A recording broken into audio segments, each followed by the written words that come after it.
Rose. Most people know me online as Black Rose Yogini, and basically, yeah, I'm a yoga teacher based here in lovely Birmingham, Brumtown.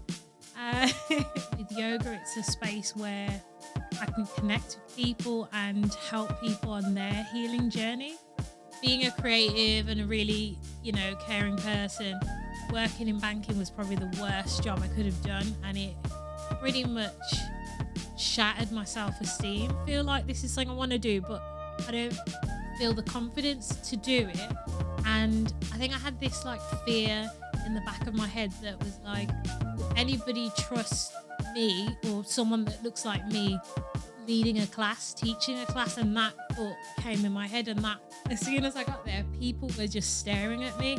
And a lot of my friends said that will happen, but I came there thinking I would just learn about yoga and like go home. But I learned so much about myself. I emotionally grew. I opened up. I pushed myself. And I think now I personally feel like some of that stress and some of those struggles have transferred through the cells, through the generations. Yeah, she's another one that I just think, wow. Yes. Yes. Another guest, another episode on the now famous couch. So this episode is going to be a real good discussion we'll have today. Firstly, we're celebrating Black History Month, right? And the theme of this month is celebrating sisterhood. So we're going to talk about that. So before we go into it though, as seen on BBC, we're joined by a certified yoga teacher. And today, right, we're going to have an upfront discussions to really understand the benefits of yoga in order to take control of our minds and how it plays a crucial role as well, especially in your journey towards solace Yeah. and restoring your mental well-being. But for the viewers who may not know who you are, who are you? So I'm Rose. Most people know me online as Black Rose Yogini, and basically, yeah, I'm a yoga teacher based here in lovely Birmingham, Brumtown. Uh, so it's a difficult question, isn't it, when people say, "Who are you?" Yeah. And going through the journey I have, it's still changing, it's still shifting, and I guess who am I? Yeah, I teach yoga, I practice yoga, I also do a lot of other holistic things. So I like to meditate, I like to go to different events and that are linked to like well-being as well, and that just kind of keeps me charged to then give that energy back into my classes and my workshops and things like that. So I'm not only a yoga teacher, I also am working on like a clothing line as well. So I see myself as a creative person. And then with yoga, it's a space where I can connect with people and help people on their healing journey. So I really like the two sides of what I can do in life, where I can be creative and then I can be kind of giving back and helping others. And I feel like uh, in the industry that I originally set out to be in, which was in fashion, it can be really what's the word? A lot of taking and a lot of stress, a lot of pressure. And I knew what was missing was helping people, and that's kind of one of my core values, as I've come to find out through my journey, that I like to give, I like to help people. So I feel like with yoga, I get to do that. But yeah, that's a long way of saying who I am.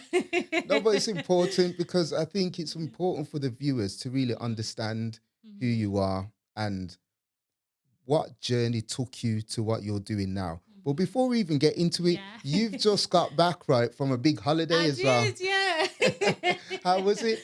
It was amazing. I went to New York. Wow.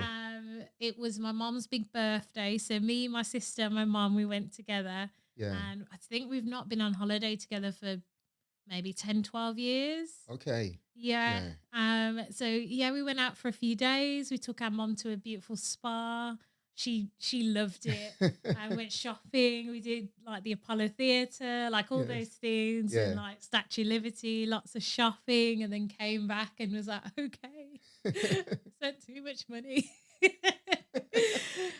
But no, it was amazing. That's good. Amazing. And I Yeah. think it's we was talking just before we started, and I think it's in life, right? It's important Mm, to have those happy memories, especially on true. mental health as well. Yes. You know, you mentioned that you spent a lot of money and so forth, but Mm. those memories are lasting forever. They will. And it was nice going on holiday with, like, I talk to my mom pretty much every day and my Yes. sister. But I think when you're together, we just like, as soon as we got in the airport, we were just cracking jokes. And it was such a nice vibe. Like, obviously, there's times where you get on each other's nerves, but Yes. that's just the beauty of it. That's like the ebb and flow of like your relationship as a family. Like, it Yeah. can be up and down, but it was nice that we all.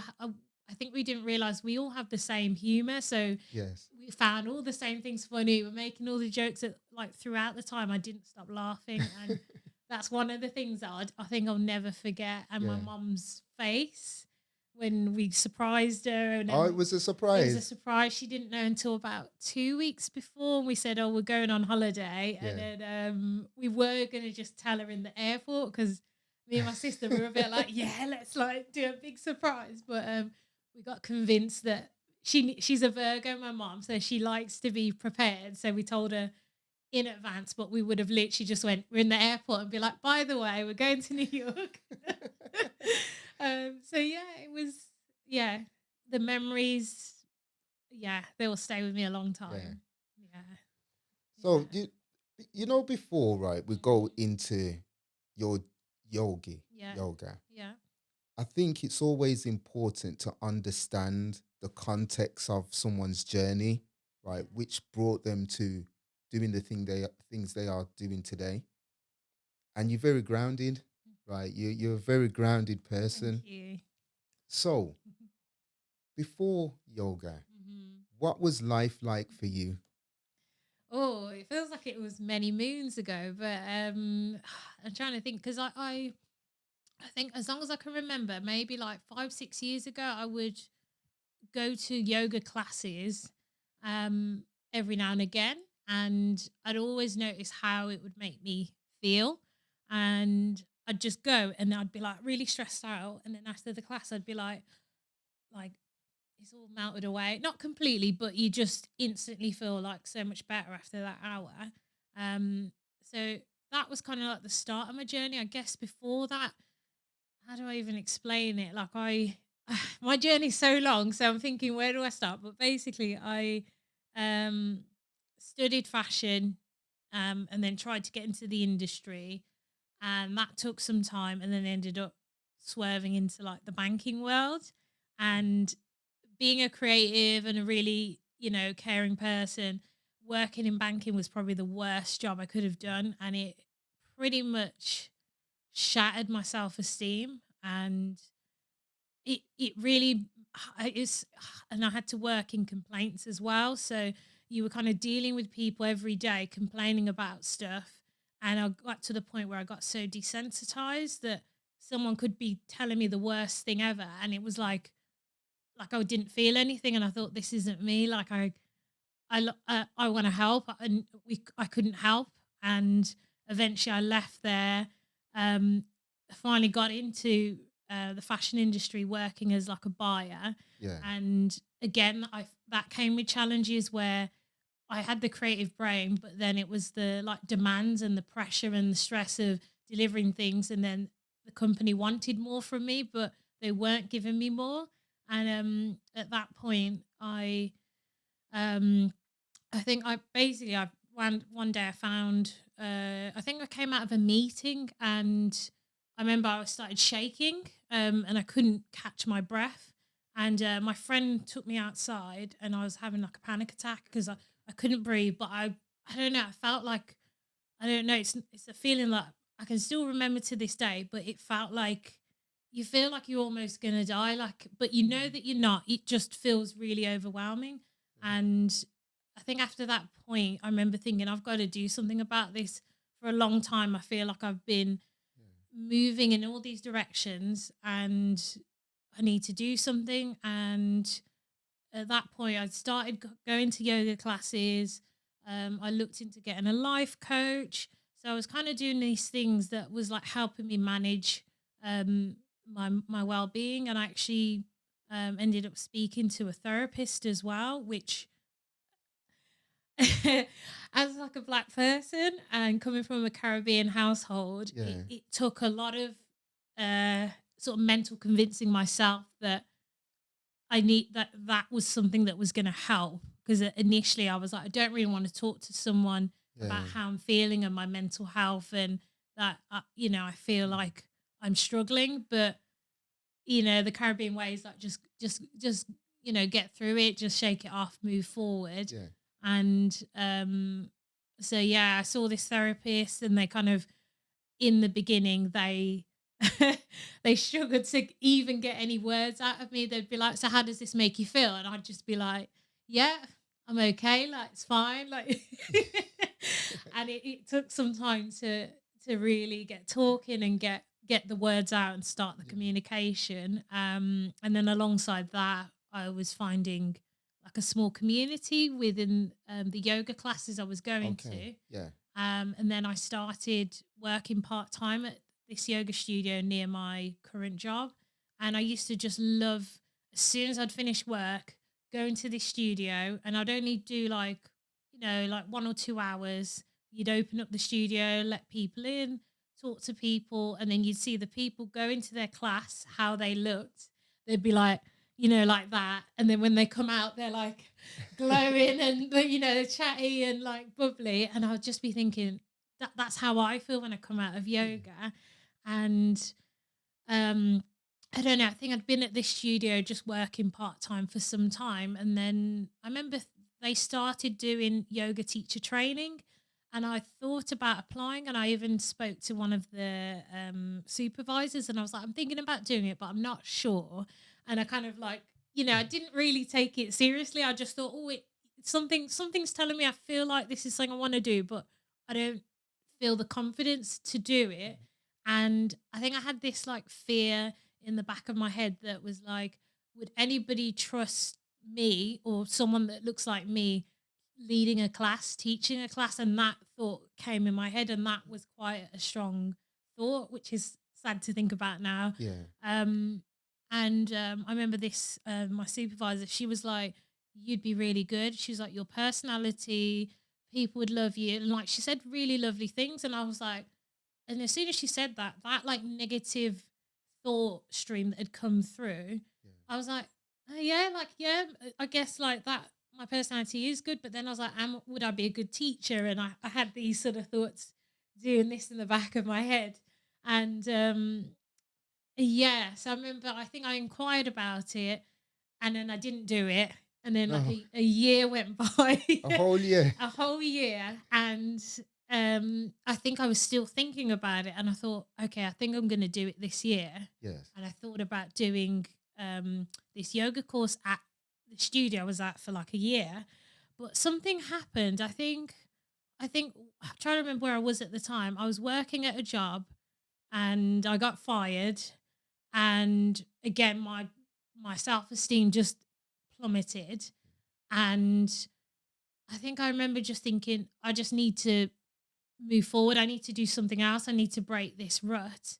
And I found some work, saved up some money, and then I basically booked my yoga teacher training in India Oh, instead. is it? Yeah, I think I basically, I think I decided within about a month or two, and I booked it for January 2020. Yeah. And I think I told like my family, my friends, like a month before, and they were all like, "Don't go to India, like it's dangerous, etc." And I was like, "I've booked it. I'm going. Like I'm doing this." And So what was that experience like?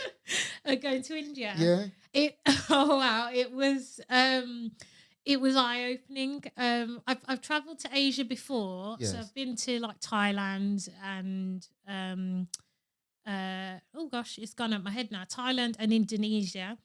Um, and I like Asia, but I initially I wasn't planning on going to India. I just thought actually I'm going to go there for a month. It's a very immersive experience, and I'm going to learn straight from the horse's mouth. Yes.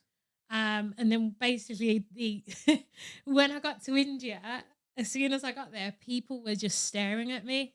And Yeah. a lot of my friends said that will happen. Yeah. But in Thailand, people stare at you, but they're just fascinated. They don't really see a lot of different people. Yeah. Whereas in India, people just stare at you. Like they're having their lunch and they're just like just staring. And it's really strange because you're like, okay, it's quite uncomfortable. So Yeah. that was like my first like, wow, this is quite intense. Um, it's a big culture shock. They have like stray cows walking the streets, which are quite cute. Um, I guess in terms of like the actual experience learning yoga out there, it was really intense. So it was like a month where you did 6 days of every week. You Yeah. would have like 3 hours of yoga. Then you would do you'd have like your meals and stuff. Then you'd do things like meditation, and then you'd have lessons on like alignment. And we had this other thing that we did. It was called emotional release, Okay. and that was one of the things that drew me to the course because in my life I knew that I think in a lot of relationships and friendships, I found that I wouldn't really express myself because, that's Yeah. just kind of how I'd sort of grown up, that just sort of keep things in and then I Yeah. don't know, it will come out one day.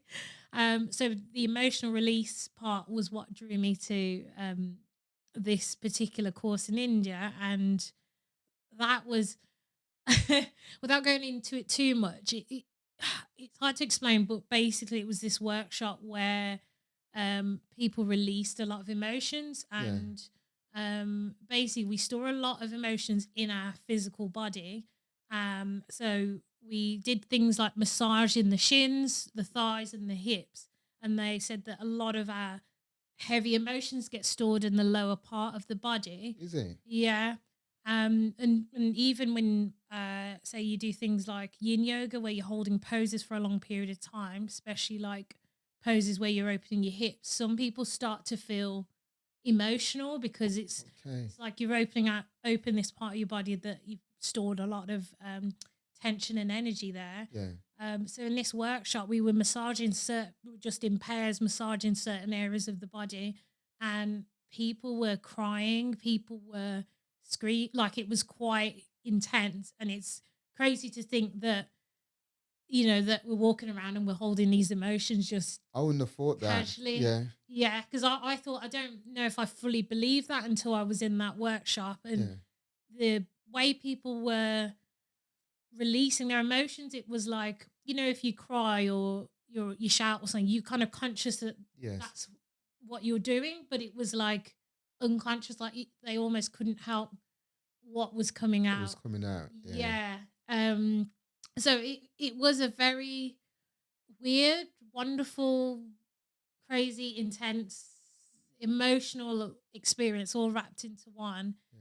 And I came there thinking I would just learn about yoga and like go home. But I learned so much about myself. I emotionally grew. I opened up. I pushed myself.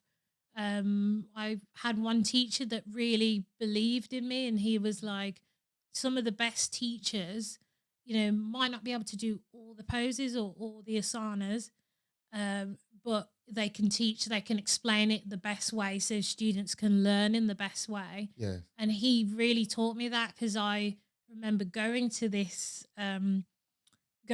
yoga training, and there was a lot of other girls that were obviously younger, more flexible and that kind of thing. And obviously I had this thought in my head again that was like, am I a good teacher? Because Yeah. certain things up my body just doesn't want to do.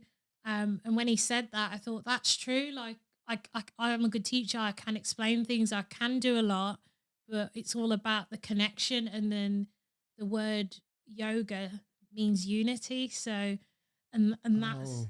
Yeah, and Yeah, that's why what also draws me to it, you connect with other people, but you connect with yourself yeah, on such a higher level. So I was like, that's my reason for for wanting to be a teacher, for you know being in these circles, because I want to connect with other people yeah.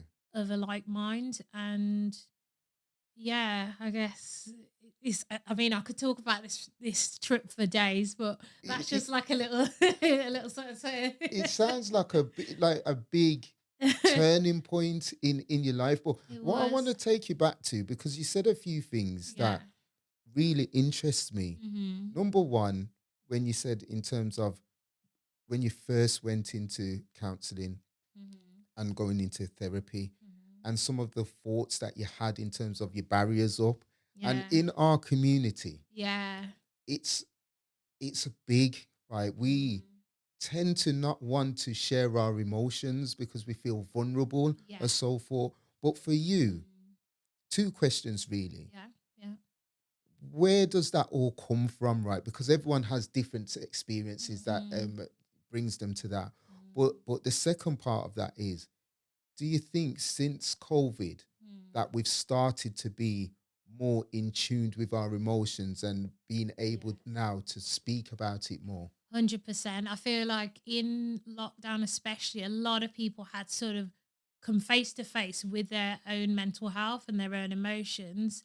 And I think there's a lot of people, um, even people that wouldn't say that they've had issues with anxiety or depression or their mental health, they found that they did during lockdown. And I think because that conversation was so big during that time, and Yeah, a lot more people were feeling that way, it really pushed people to kind of open up more and talk about it, which I think is a really good thing. And so going back to your first part of the question about kind of where has that come from, I don't know if it's just, I kind of believe in like ancestral things getting passed down. So yeah, I almost feel like, when my grandparents came to this country, it was very much like, I don't even know if they really had time to think about how they really felt about coming here and the shift and the changes and all the things they had to sort of deal with. I think they just had to survive and provide. And then you've got, say, my parents' generation that then wanted to just establish themselves, set some foundations. And then again, it's almost like I don't think they really had that chance to understand or comprehend anything to do with mental health. It was very much a, provide, survive again. yes, And I think now we're in this era where there's a lot more opportunities for people, especially all people, people of color, everything. And I think now we're sort of, I personally feel like some of that stress and some of those struggles have transferred through the cells, yeah, through the generations. And in terms of where it personally for me, why I've struggled with sort of talking about my feelings, I think it's just not been something that's been encouraged growing up without me even realizing. I think it was just, even from a young age, if you do something, you start crying, and then your parents are like, let me give you something to cry about, sort of thing. Those kind of things where you're like, yes. ooh, it's got the tears. So like stuff and like little things like that. And then I think, I don't know, like, because I even remember like my friends at school, they would get upset by things that I just think, why are they crying? Like, and it just didn't, for me, I just thought, well, there's no point crying about that. And I remember when I was younger, we had like some family stuff going on. And I remember my dad saying to me, he was like, you're the strong one, like, be strong for the family.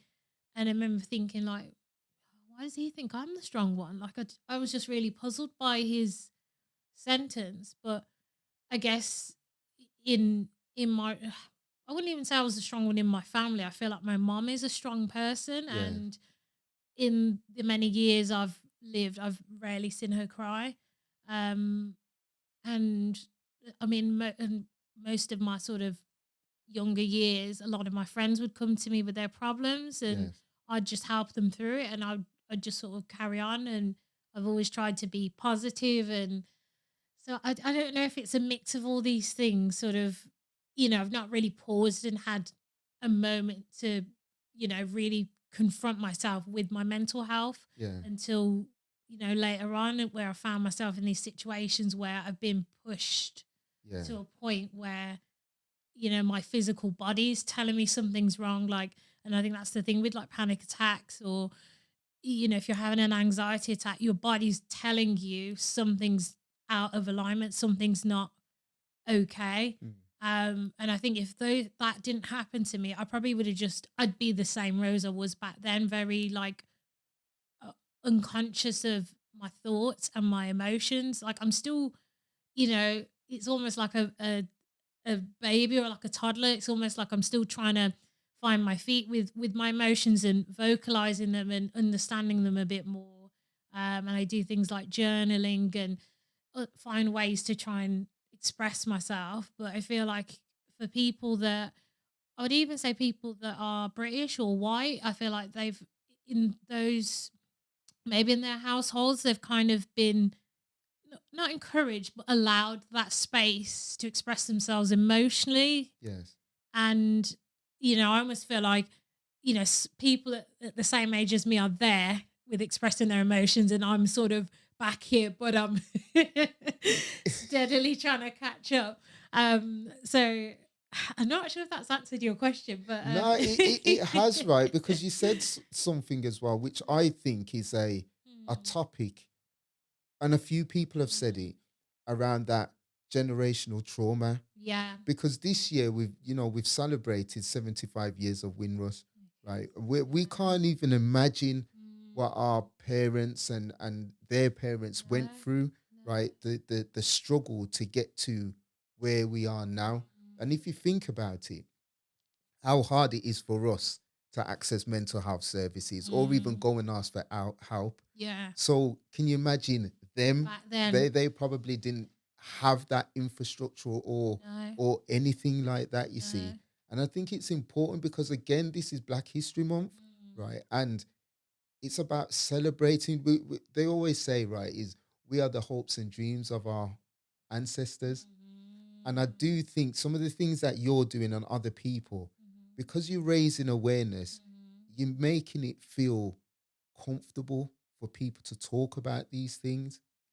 I mean, that's good because that's the dream right there. Like that's the hope that, you know, other people like you seeing you doing that and Yeah, then encouraging them. That's, I mean, I hope it, someone sees this or sees what I'm doing and what you're doing, and they kind of find the help they need or talk to someone before, yeah, you hear those sad statistics where, especially men, they don't have anyone to talk to, and it kind of gets beyond that point. So I yeah, just think the more we talk, the more you can almost prevent certain situations from happening. yeah. Um, but no, I love what you said. Thank you. And Yeah. doing a journal, because Mhm. I've heard a lot of people talk Mhm. about it, Yeah. especially in their journey, their Mhm. soul searching, or Mm. their journey to understand themselves. Mhm. Why? What does journaling do? Why Mm. is it important? It does a mix of things. Like I think sometimes, I mean, there's sort of two kind of moods I can be in with it. Sometimes I'm in quite a positive mood and I've got loads of ideas and I just need to sort of get them out. And then on the other hand, it's like I might just have quite a lot of emotions that need to come out. And in that case, it's like you're kind of writing your thoughts down and it's almost like you're kind of offering therapy to yourself as you're doing it, because Yeah, you write it down and you're in that moment, you're in that emotion, like, oh, why do people like this, or why do I feel like this, and you're kind of in your head. And as you're writing it, you look at it and you're like, well, actually that's not true, that's not true. And it's almost like because you've then got rid of the emotion behind what you're saying, your kind of analytical brain can kind of look at it and go, that's not yeah, true. That's not true. You are valid. And I feel like Well, well, how I journal is more to get like mental clarity, Yeah. because sometimes things can feel a bit too much in here. And as soon as you write it down, it's like you've kind of just filtered down or almost watered down the weight you thought that thought had.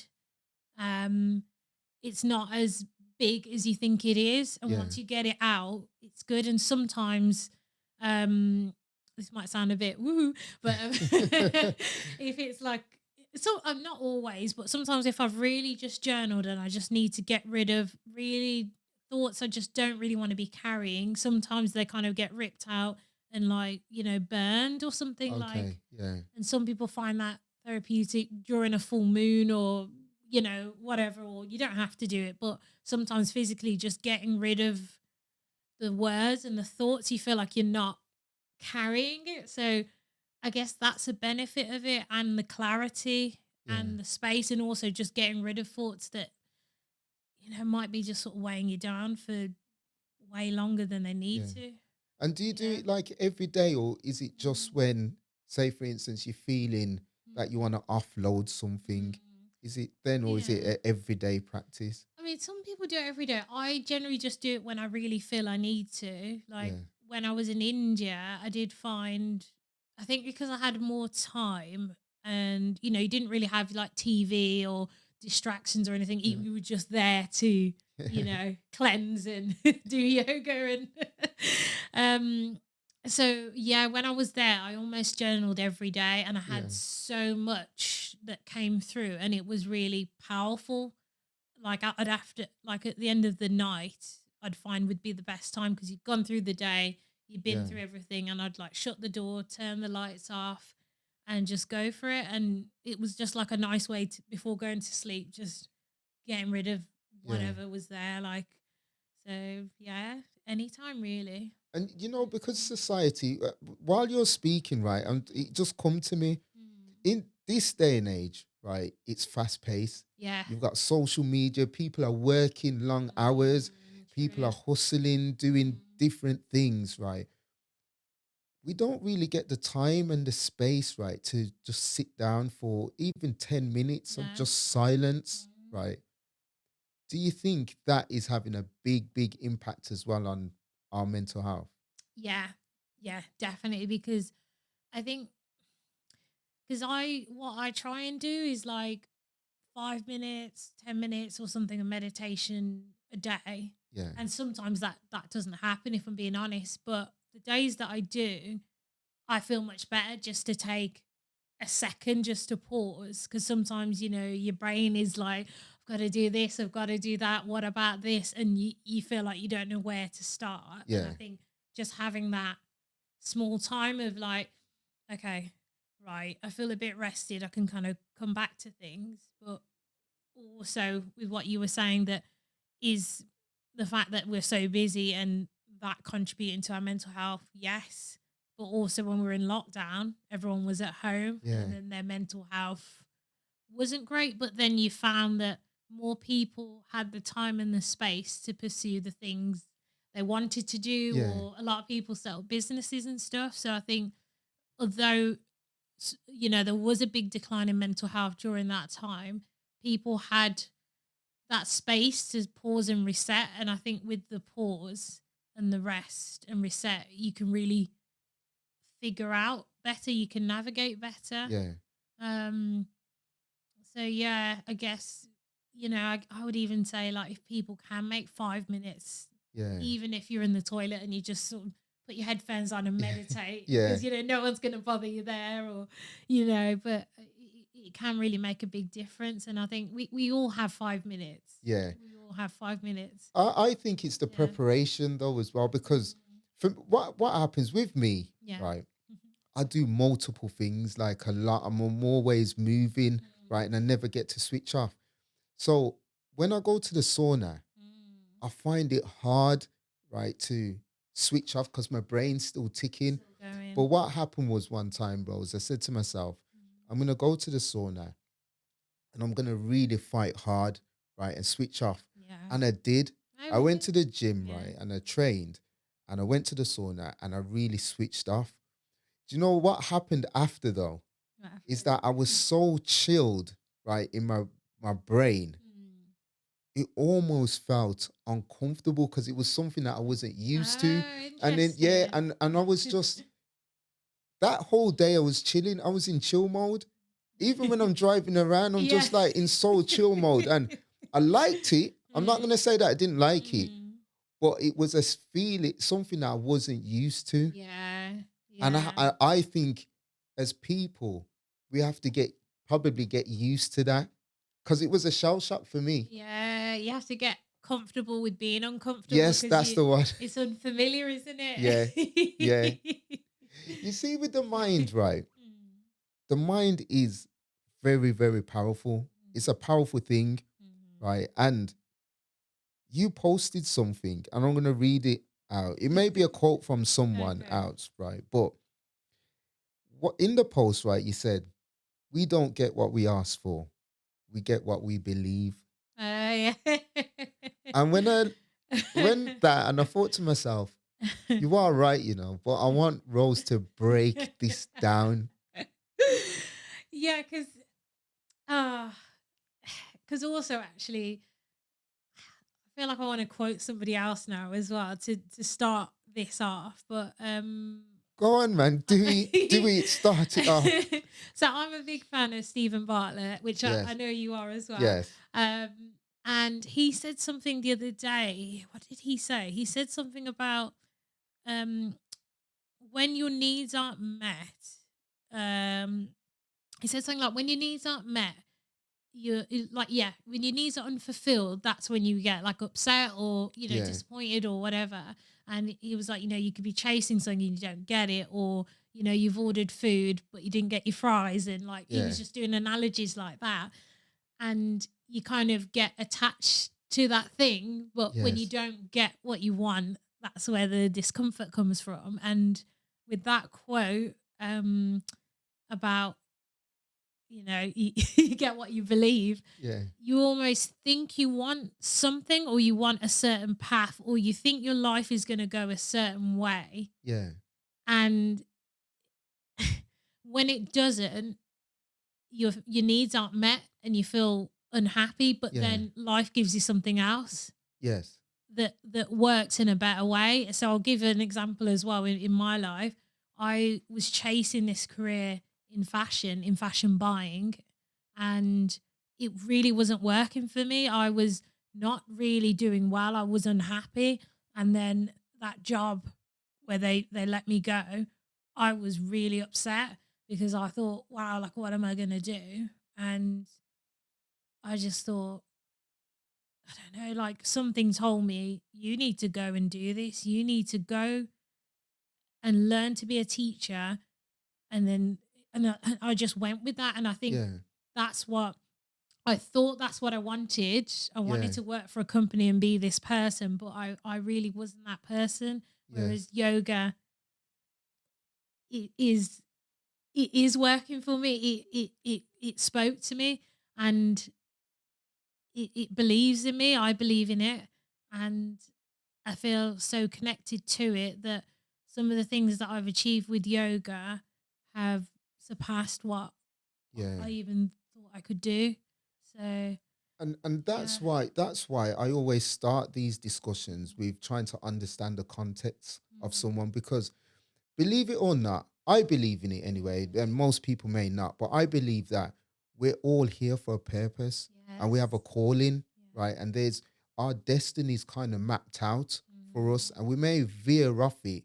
And mhm, I'll give you an example then in terms of what you said mm. earlier on. We were speaking about you worked in a bank, Oh yeah. right? And but you're a creative, Yeah. right? Yeah. And the impact it was having on your mental health, Yeah. and then the job that you had, Mhm, right? And you got sacked from that job. All those things, mm. right, are things that's happening because in your creative mind, this is the direction of travel that you need to go to. Yeah. Even Yeah. going to India, that's a big thing for. Yeah. I wouldn't think of, I wouldn't do that. I wouldn't take the risk and do it. I'll be honest with you. And Yeah. there's a lot of people that wouldn't, because you can get yoga classes here in the Yeah. UK, Yeah. but Yeah. you've said to yourself, no, I want to go direct to the source. That's your Mm, calling. and now you're doing something that you enjoy doing, and Mhm. it's having a positive impact on your mental health. 100%. And I love that it impacts me positively and my students and people that come to my classes, or Yeah, people that see my content, that in some way I can help people. And yeah. that is literally the gift that keeps on giving, without being so cheesy with it. But it's really nice. And the fact you've seen that quote and been like, yeah, but so yeah, yeah, Yeah. thank you. With yoga, right? Mm, Because I really want people to get a grasp, or even myself, to understand how mhm, it helps, right? Because mhm. again, we often feel like overwhelmed with Mhm. our thought process, Yeah. right? And you spoke about anxieties, and I know you talked about how the yoga helps a little bit, but I want to go really in depth. Like, if Mhm. somebody is Mhm. feeling overwhelmed with their emotions and thought Mhm. processes, what kind of things as a yoga teacher would you Mhm. take them through to Yeah. help them? So normally when I start a class, I start with breath work, because normally when your mind is sort of, overthinking, over processing, you're kind of out of sync with your mind is sort of out of sync. So I kind of start with getting people to just resync with their breath. Yeah, And there's lots of different breath work techniques you can do. But normally I start with something quite simple, just like in and out, and in through the nose, yeah, releasing out the mouth. And you almost, even in the first few minutes of the class, and I get people to do a few rounds of this breath, you can already see people have like come from being really in their head to yeah, like just, coming back into their body and not being like, oh my God. So, like, small things like breath work kind of help relax your nervous system, because when yeah, you're overstimulated, your nervous system's going yeah, crazy. So the simplest thing is to start with the breath, and then when you sort of start to work into the postures, you're really having to not focus on, oh, what am I going to eat tonight, or that thing's stressing me out at work. You're then focusing on your breath to then focus through your body to yeah, then work into the poses and the challenges that some of the poses bring. You're then working your body and your mind at the same time, but then it takes your mind off whatever it was. And it's the yeah, same like when people go to the gym to sort of work through that. But I think with yoga, because there's so many different levels to it, you almost go through like a mini spiritual journey sometimes in a yeah, class. And um coming back to the conversation of rest, at the end of every class you have shavasana, so it's also known as corpse pose. yeah, But it's like a resting posture at the end of the class. Normally like 5-10 minutes, depends, how long you want to do it for. And people have sort of started the class probably in their head, stressed out from their day. Then you've kind of brought them calmer down with the breath. Then you've made them work through their body, so they're yeah, really working through physically. yeah, And then you kind of come down and then they rest.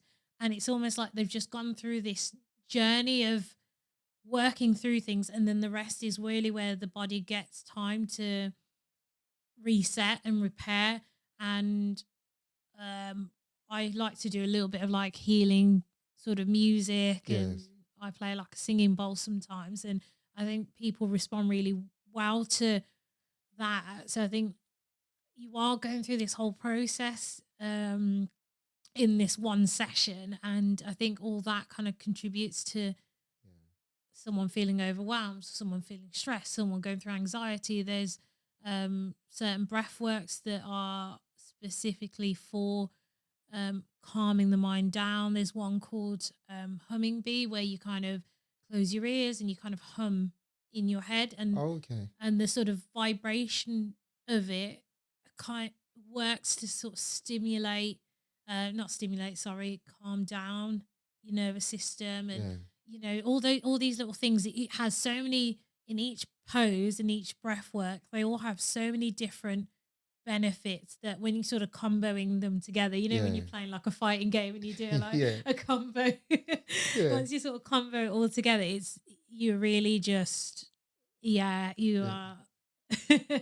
kicking that, kicking those thoughts out. Is it? And you know, wait, because you talk, it sounds a lot. It really sounds very physical Yeah, as well. can do. Yeah. For somebody that has mobility Hmm. issues, Hmm.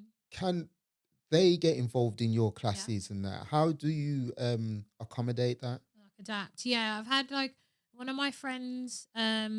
She's got fibromyalgia, so she walks around with a crutch, but she still she can move.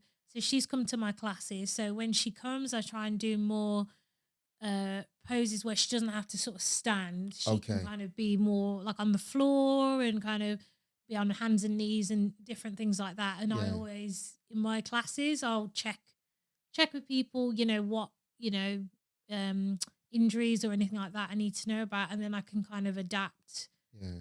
during the class, or most of the time I'll give people different options. But um yeah, I mean my classes are very adaptive. A lot of the yoga you can do seated in a chair, you can do, sometimes I do yoga on my bed, so How is it? yeah, it just sort of depends. And it can be very, because some people think yoga is like really intense and hard and you've got to use your body and you've got to be physically fit and flexible. Those things help, but there is yoga that's more restorative Yeah. and relaxing and links you more, helps you connect more to yourself and your breath. Yeah. So things like yin yoga, it's really good, or yoga nidra, it's more of like a meditation thing. So like those types of yoga are more accessible for people that might have mobility issues. Yeah. um but it's all about offering options, Mm. and that's what I'm here for. Like, I love giving people the choice, and some people really want to be challenged. Like, I've taught classes with men and they're like, yeah, can we have a bit more? And I'm like, okay. Chill out. Yeah. But yeah, it's got different speeds. So it's yeah, I think people don't realize how, inclusive it can be. I mean, even me, like before I kind of really got into yoga, I had this vision that, yoga was only for these really like slim people that were really Yeah. flexible and they could do all these things. And I thought, oh, well, I'm quite fit and I can do certain things, but, can I do that? And now I'm like, actually, yeah, yoga allows you to challenge yourself when you want to. And if you need yoga for more, restoring yourself and your mind and your body, you can use it in that way. Or Yeah. if you want the challenge, you can, switch it up each day. It just really is about what does it mean to you. Yeah. And I guess it's like with anyone's fitness journey, what does, say, gym mean to you, or playing team sports? It's just how you relate to that thing. Yeah. And Yeah. and some people, right, have a complex about their body. Yeah, yeah. So how about if someone's listening Hmm. and they probably don't feel confident within themselves just yet? Yeah, yeah. What kind of advice or what would you say to them in terms of like even just your class, Yeah, like yeah. taking that first step First step. to come to your Yeah. class? I'd say just come. But in reality, like I think we've all been there where, and even myself, I've come into classes and I thought, sometimes I'm like, before I started, before I was a teacher, I Yeah. used to think, am I going to be able to keep up? And like certain things like that. And I think it's just, you have to ask yourself, why am I going? I'm here for me. And you know, no one's ever been to a yoga class and regretted it, because, Yeah. even if it's not my class or somebody else's, and even when I've gone to yoga classes, I might beforehand be like, oh, okay, I feel a bit tired today. I don't want to go. And, Yeah. those kind of things. And then you go and you feel much better for it. Yeah. So, if you are feeling conscious about what you can and can't do, or your body, or whatever it is, it's really not about that. It's about you coming, showing up for yourself, for your body, for your mind, and just that mat is your space. And it's not really about anybody else. Yeah. Because a lot of the time people in the class, and it's like people think, oh, the people are going to be looking at me. People are just focusing on themselves and Yeah. how, they're trying to work through their things and improve themselves. So it's, I would strongly encourage you to, even if you didn't feel comfortable physically come into a class, trying a class online. I'm still working on the whole online thing, but Yes. you can do other online classes. So even just doing it for a little bit, because the benefits of yoga are so vast that, Yeah. you know, yeah, yeah, I just don't think I'd be here to sat here today If talking it about it. wasn't for yoga. Yeah, yeah, Yeah. because Yeah. it's helped me so much, and it it's really powerful. So yeah, I'd say just when they say feel the fear and do it anyway, push past that train of thought, because that thought about your body is irrelevant. It's about you showing up for you, Yeah. and that self care. Yes. Yeah. And I think it's important where you said Mm, that you've got to think about why you're doing it, right, and it's your journey. mm. And it seems like, because you're the second person that said that, because we spoke with Ebony a few episodes ago, Yeah. and Ebony said in terms of when she started going to the gym, Mhm, to overcome those barriers of going into the gym, mhm, she said exactly the same thing as you. Like, I'm doing it for me, mhm. right? It's not for anyone else. I'm doing it for me. And that's where the empowerment comes Yes. from, to actually just go and do something and start it. But also, do you think, right, in terms of yoga, Mhm. do you have to be spiritual to, you know, even get the benefits from yoga? No, no, because I mean, I'll give my mom as an example. So just throwing her in the conversation a few times. Um, my mom's not really, oh, and even my sister, they're not really into the stuff I'm into. Like I would say, I'm quite a spiritual person, and my mom's come to one of my classes, and she's more of a, she'll go to the gym and have a conversation with her friends, and she's very much like, just kind of like works through things. Yeah. And she's come to my classes, and I've seen her before and after she just looked like so zen. And so like, I think that's the thing with yoga. It can be different people teach it in different ways. And I think in my classes I kind of offer a mix of things, that there's enough for everybody to enjoy Yes. parts of it. And some people might connect more to the spiritual side of it, Yeah. and the sort of chanting and things like that. And some people connect to the physical poses and the postures and working through Mm. what they're working through. And then sometimes I sort of talk about affirmations and sort of positive words, and some people really connect to that. So I think it's just what resonates with you, really. Yeah. And some people think, oh, is it like a religious thing? I think you can do some classes and there's a lot of chanting and and those things, and if you don't connect with it, you don't connect with it. It's just one of those things. You've Yeah. just got to find what connects you to it, really. And do you have Yeah. like different levels, like a I don't know, beginners class and more intermediate and so forth? Is that how you do it? Yeah, like I mean, normally what I do, I kind of, I more go for like a beginner friendly class. There's one class I do that's kind of turning into like an intermediate, but I generally tend to teach at a beginner level and then offer people different Yeah. options for those that are a little bit more advanced. Yeah. Just so everybody gets a bit of a mix. But there are some teachers that just teach intermediate or Yeah. just headstands, or Yeah.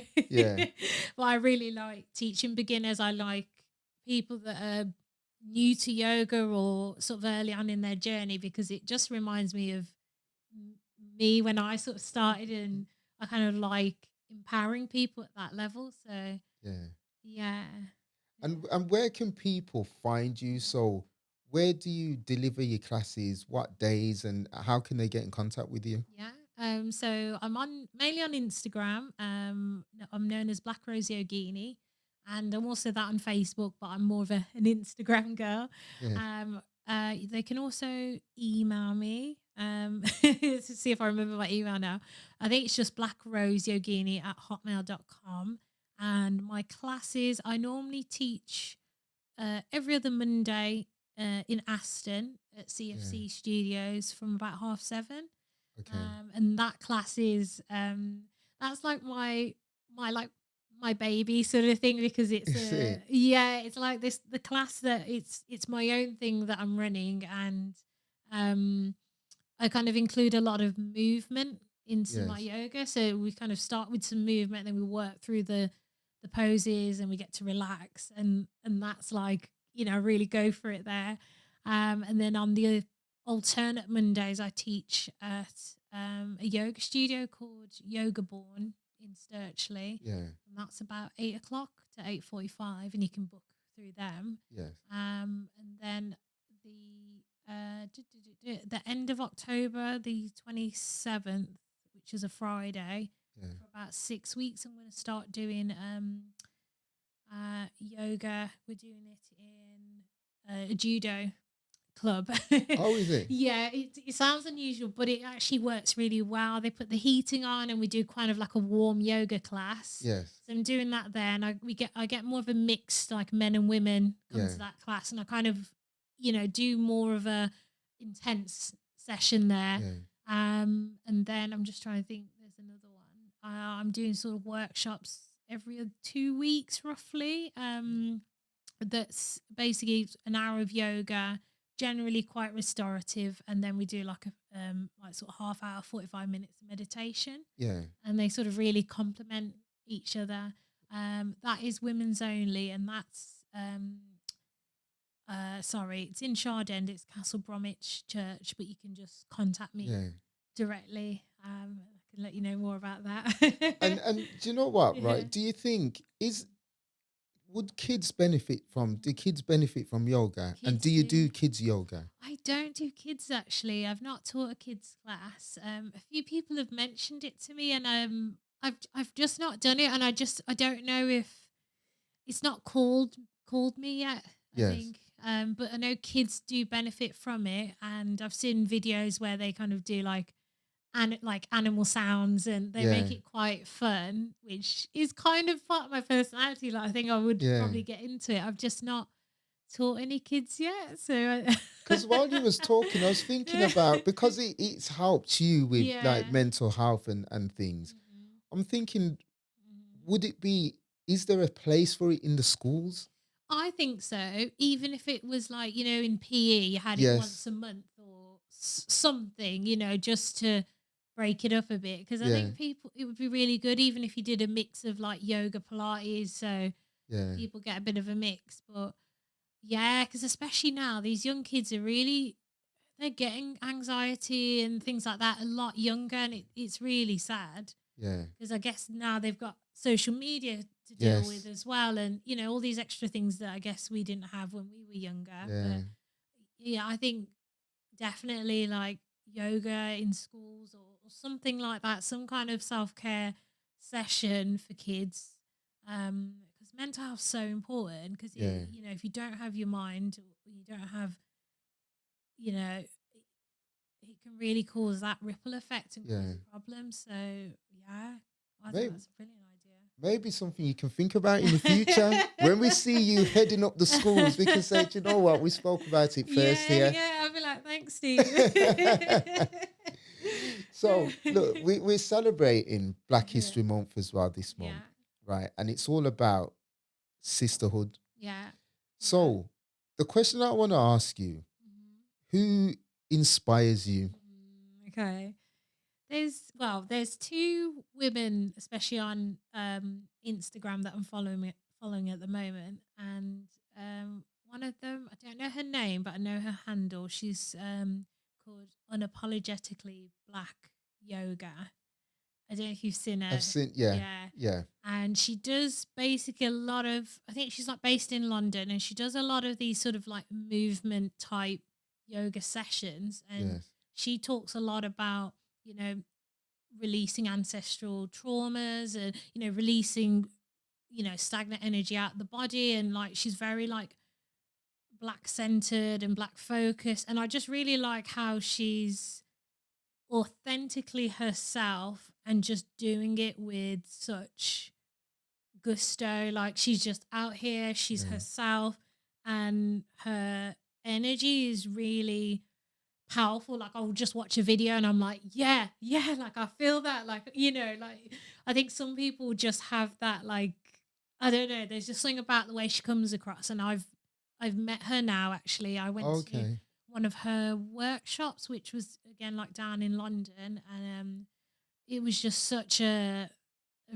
beautiful experience. We did a lot of movement and a lot of like, I mean, some people don't really call it yoga, but it was a form of yoga, like moving your body and expressing yourself with movement.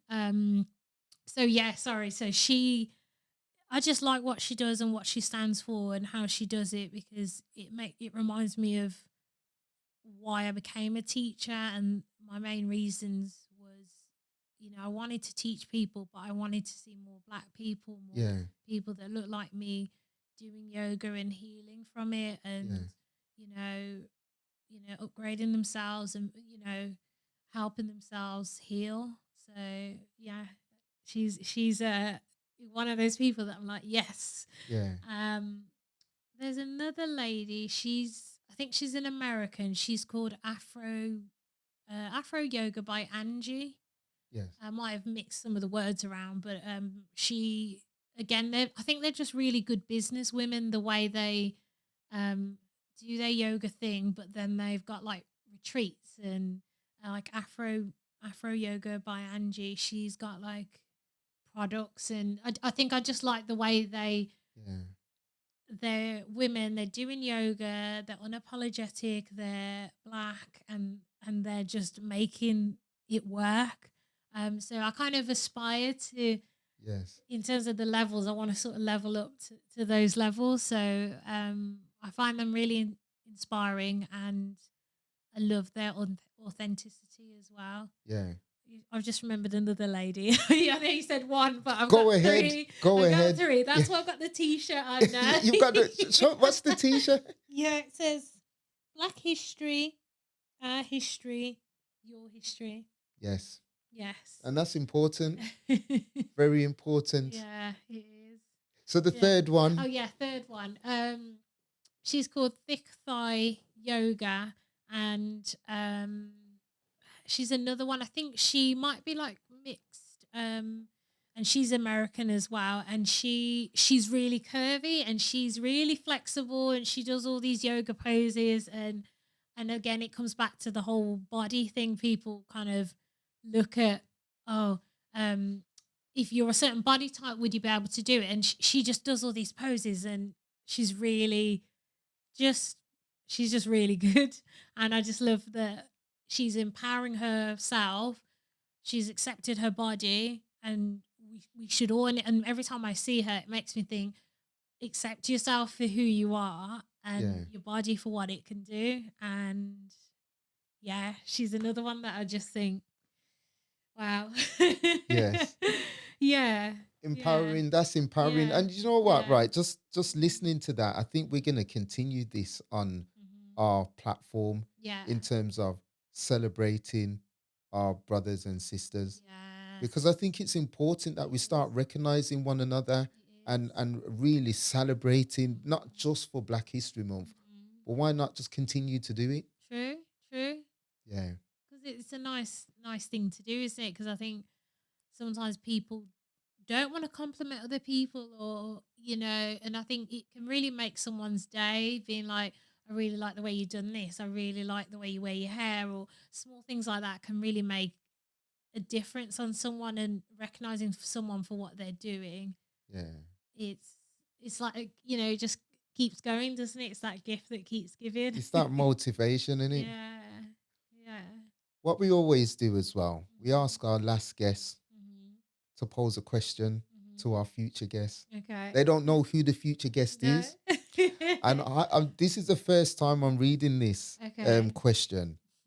And to be fair, it's like we spoke with Economic Simplified, right? So a young man called Andre. And it's like he probably must have had hindsight and knew who we were going to have, because this question is fitting to the conversation that we. And when I read it, right, I was like, I'm going to have to message Andre and say, do you know what? He's a man. He can look into the future. Yeah, maybe he's psychic. Yes. But the question is, how do you know what you're doing is what you have been sent to do and is your purpose. Okay, that's quite eerie, isn't Yeah, it? because Who the does that? conversation and then Uh, um, I don't know. I think with it's weird because for a long time I thought my life was gonna go this way, and as I said, yoga kind of came in and like sort of intersected it and has sort of taken me on a different path. And I think there's those small moments when I might teach a class or talk to someone and they just remind me why I'm doing this. yes, And then I get that feeling that is like, I am supposed to be doing this. yes, And actually, okay, this is going to sound a bit strange. There's a lady I well, actually work with now, but I used to come to this thing called sound healing, and for those that don't really know what it is, it's kind of like you kind of come for a session where you lie down and they play different instruments and sounds and okay, singing bowls and gongs and things like that, and the sound helps heal you. yeah, So I used to go to this kind of workshop and speak to this lady, and she has kind of connections with um, she's quite a spiritual person, and she can kind of almost like your guy there, like a little bit psychic in that sense. And she said to me like ages ago, she was like, "Are you a teacher?" And I was like, "No."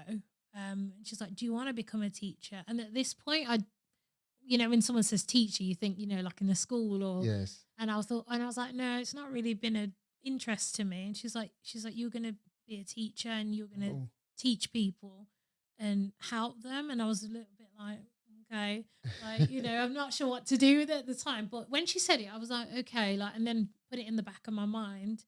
And then I think sort of fast forward to recently, I think I saw her again, and she said, "Oh, I see you doing your yoga teaching now." And she's like, "I told you were going to be a teacher."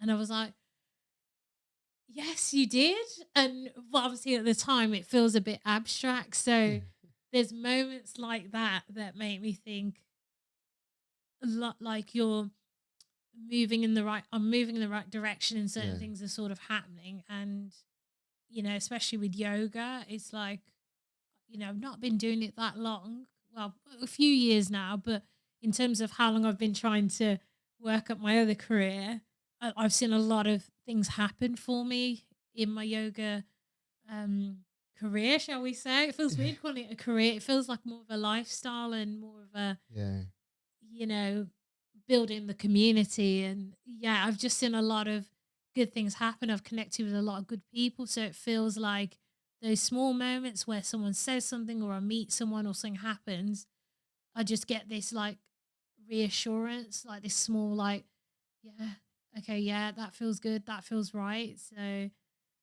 yeah. yeah. Yeah. And just listening to that, Rose, they always say when you find your calling and you enjoy what you do, you'll never work a day in your life. Mm, And this is a perfect example. You mhm. call it a career, but even you started to cringe and say, is it a career? Because Yeah. I'm actually doing something that I enjoy doing and it's my calling. So, as a platform, we want to wish you well on your journey Thank and your you. continued journey. Keep inspiring Thank people you. because even if you don't get the messages, there's definitely someone in Mhm, the background that's hearing or seeing what you're doing and it's helping them. And mhm. at one stage, they may pluck up that courage to come to one of your classes. So continue on your Oh, journey. thank you. Thank you. Thanks for having me and asking those important questions because that's what we need. We need Yeah. more of these discussions where we just talk and open up and I love what you're doing and I hope more and more people come on your show and Yeah. open up and we get more people talking. We have to start talking, and that's Yeah. the best thing, right? Communication is key, Mhm. right? 100%. But 100%. before you leave, Mhm. if you had the opportunity to Mhm. go back and speak to your younger self, Mhm. knowing everything you know now, And even thinking of the time where you got sacked and you was thinking, Yeah. my whole world is just gone. Yeah. What advice would you say to a younger Rose? Oh gosh. I think, yeah, I think I would just say to myself, if there's anything you want to do, just do it. Um, and I know that sounds really simple, but I think there's been a lot of points in my younger life where I've let other people talk me out of things that I've wanted to do. And I think what I would then say to my younger self is don't let anybody talk you out of anything. You listen to you and you only, and move to your own rhythm, to your own purpose. And I think maybe I would have got certain things a little bit quicker. But then in hindsight, you do have to kind of go through the pain and the struggle to really appreciate the blessings you get and the fruits and the good. So yeah, but I would definitely tell myself, listen to myself, have that willpower from a young age. And I'd probably also say go and travel more, or like live in another country for a little bit. Yeah, it's very random. Rose, thank you for coming up. Thank you for sharing Thank you. your inspirational journey. And we wish you all the well. Thank you. Thank you. Very